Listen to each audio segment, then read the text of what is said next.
I will tell you more of the saga of Noggin the Nog, as it was told in days of old by the men of the Northland as they sat by their great log fires. I told you how Noggin, Prince of the Nogs, set off in a fine ship to sail to the land of the Nooks, to ask Nooka, Princess of the Nooks, to be his queen. And I told you how Graculus, the green bird that had been sent to guide them, fell sick in a great storm. And when the dawn came after the storm, the sea was calm, and they didn't know which way to row. And Graculus was too ill to speak, so there was nothing to do but sit in the sun and fish, and wait for the wind to come up. Land ho! Land. And there before them was an island, a small, smooth, brownish-grey island. They landed the chief warrior Thor Nogson on the island, which was covered with a sort of fine brown grass. And Thor Nogson took a spade and tried to dig up some of the grass. And as he did so, the island heaved up at one side. And a huge head with great teeth and fierce whiskers appeared out of the water. Here, I say, do you mind? That hurts. Help! It's all right. It's only a sea monster.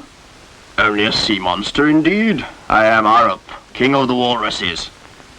Oh, well, this is an honor. Pleased to meet you. I am Noggin, Prince of the Nogs, and I'm sorry if we hurt you. Only we thought you were an island. You are rather huge, you know. Yes, I am big, aren't I? I'm the biggest walrus there is. But of course that's quite as it should be, as I'm king of the walruses. Of course, yes. Would you care to join me in a bite of something? A ship's biscuit, perhaps? I generally have a snack at this time of the morning. A ship's biscuit? Oh, yes, that would be nice. I'm feeling a bit peckish myself. So Noggin's men brought up a huge box of ship's biscuits from the hold. How would you like them, Your Majesty? Oh, just throw them in. And the king of the walruses opened his great mouth. Noggin and his warriors picked up ship's biscuits and threw them into the walrus's mouth until the great big box was empty.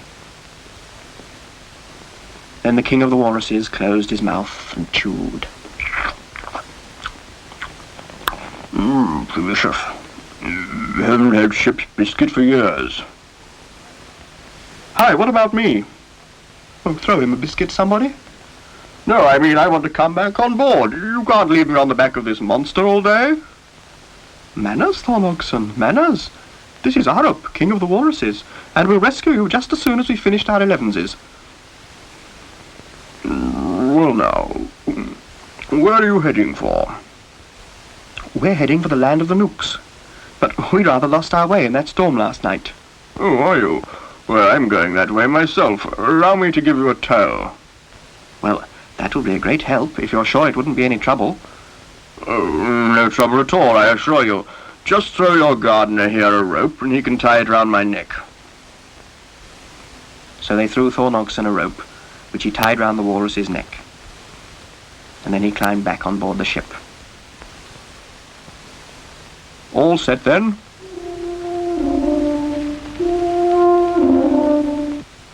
And the walrus swam off through the calm water, pulling the ship behind him.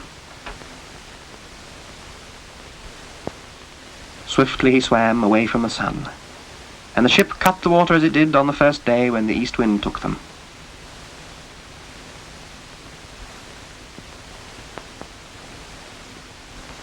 And then, as the sun set, they stopped to rest and have supper. The king of the walruses ate another box of ship's biscuits, and for the first time Graculus sat up in bed and took nourishment. Just a little sardine, if you don't mind. Ooh, I do feel funny. All that night, in the wake of the great walrus, they sped on through the dark sea. And as the dawn came, they saw icebergs all around them, and a fresh wind was blowing from the east. Well, I'll be off now. I'm heading south from here, but there's plenty of wind. Just keep the midday sun behind you and mind out of the way of the icebergs. Good luck.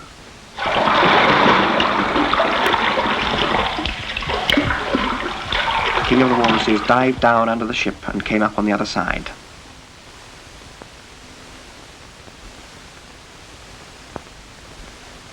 he swam away into the distance. Goodbye, Walrus. Thank you.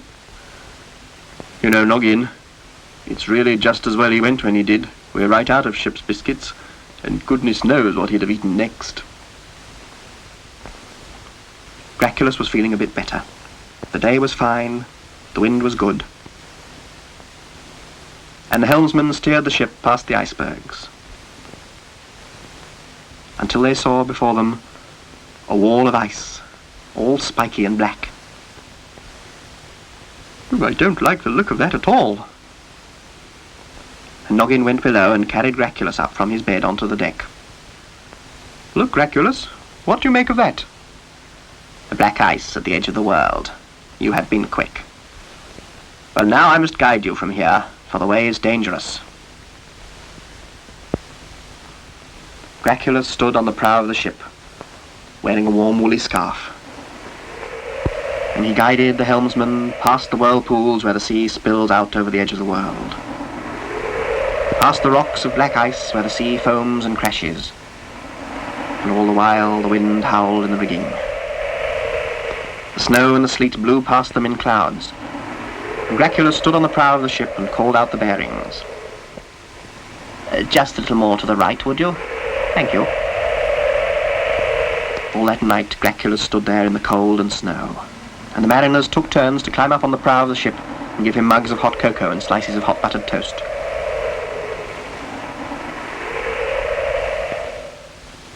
When the sun rose, the black ice was far behind them. Graculus climbed down off his cold perch. It's straight on from here. Bear left just beyond that iceberg that looks like a camel with 2 humps, and you'll see it in front of you. Ooh, I'm going back to bed.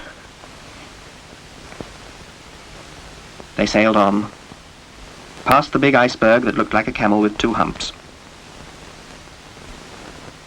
And there before them they saw a flat land, with mountains behind.